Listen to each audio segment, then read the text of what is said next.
Good morning. Good evening. Good evening.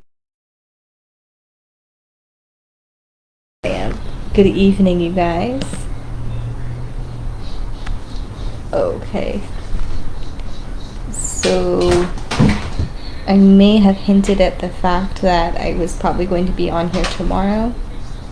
But no. Alright, I had some more thoughts to emphasize, kind of piggybacking on where we left off, discussing the dichotomy of wisdom and folly, and I wanted to get these out while they were still fresh, and since we do deserve our second video going into the last part of Ecclesiastes today, this would be a great time while I still had the energy to provide to you guys.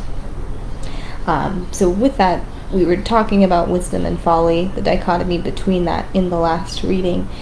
This is also talking about this, okay? Again, this is Solomon's writing, so he continues on to these dichotomies, much like we saw in Proverbs, also discussing wisdom. So these next few lines are from the chapter of wisdom within the book.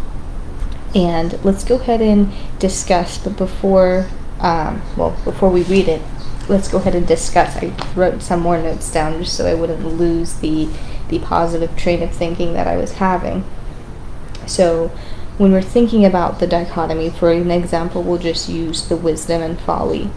We are tending to pit against each other when it comes to discussing the dichotomy. So, for example, when we think, oh, okay, so if I am wisdom, like, it was my mistake. I'll start with that. It was my mistake by saying, like, pick a side, choose a side, stay on one side of the fence, that type of thing, because that's kind of an aggressive way to put it.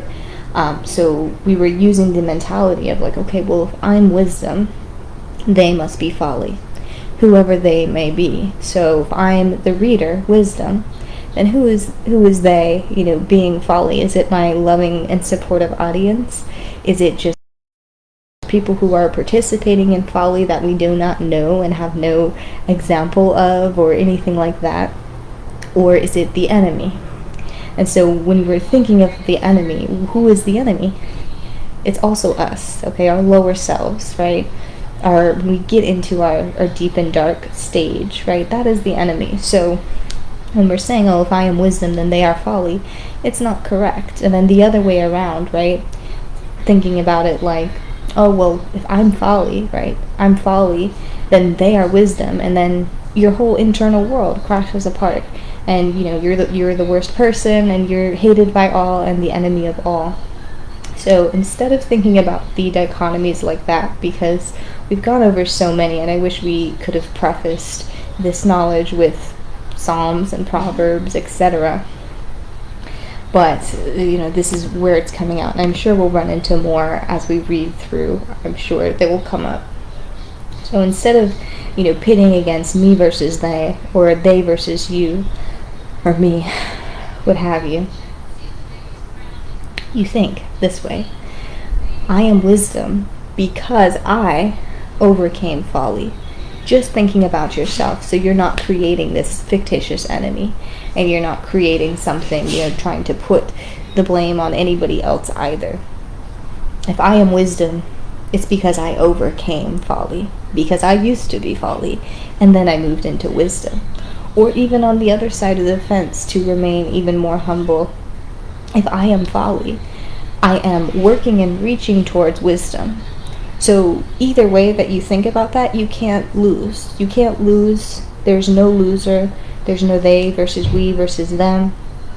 It's all about your internal self, because what we're talking about a lot is studying thyself, being able to study thyself, because what does that lead to? Happiness. The study of thyself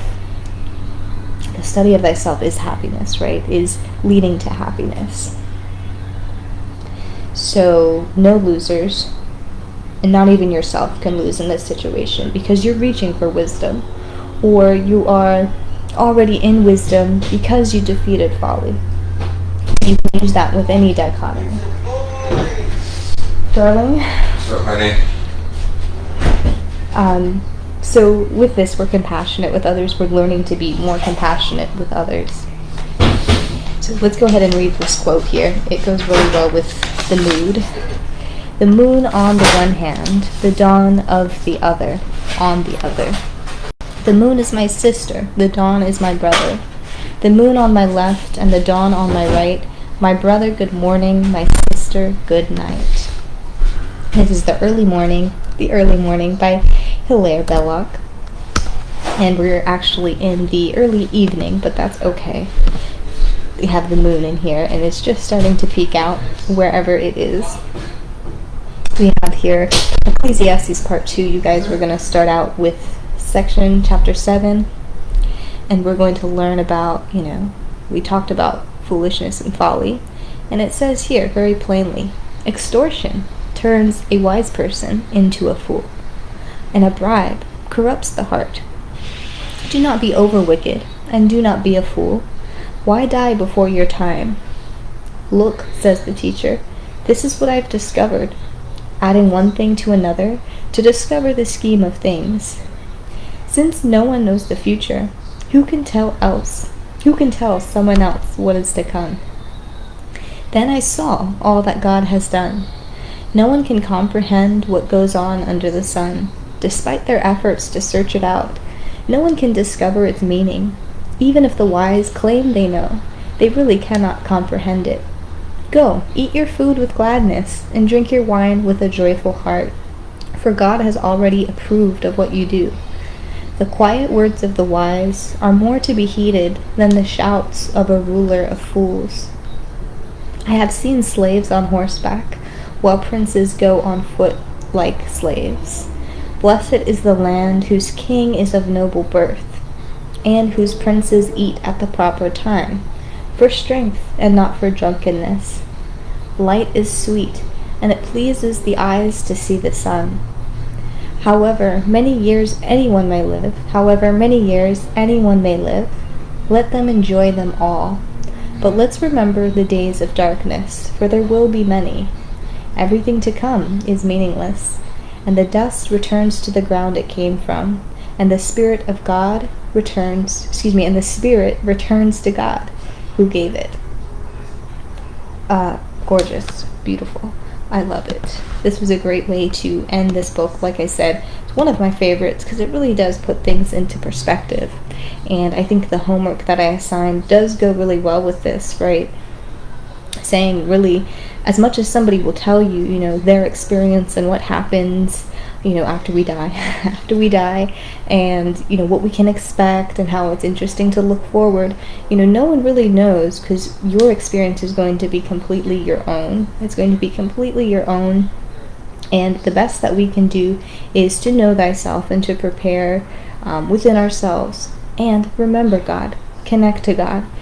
The most important things you can do, because you don't want it to be too late, right? Nobody can tell the future of a situation, so I'm not trying to get all dark and dreary and doom and gloom, but we don't know the future. So the best that we can prepare, the best that we know how, we talked about just cutting out these little things, the little other meaningless things, the distractions. And I can't even say this anymore because it's, because I say that, it's putting down another industry, or it's putting down another mode of living and a mode of life and a mode of art. So that's not fair for me to say, but the things that become vices to you over time, and this is something that we're always going to be working to overcome. The good thing is we have our whole lives to do so, but again, it's like you never really know, not to get all dreary on you. But why not start now, weeding out the weeds, taking good care of each other, and being kind to the people that you're the closest with. I think that's very important, as is everything, right? Very important. I should be a millionaire for every dollar I've said it, but it's okay. I appreciate you guys listening. I hope you have a fantastic evening, and we are on to Song of Songs next. Song of Songs, and I appreciate your patience with me, as I had mentioned earlier. And have a great evening. To my moon sister, good night.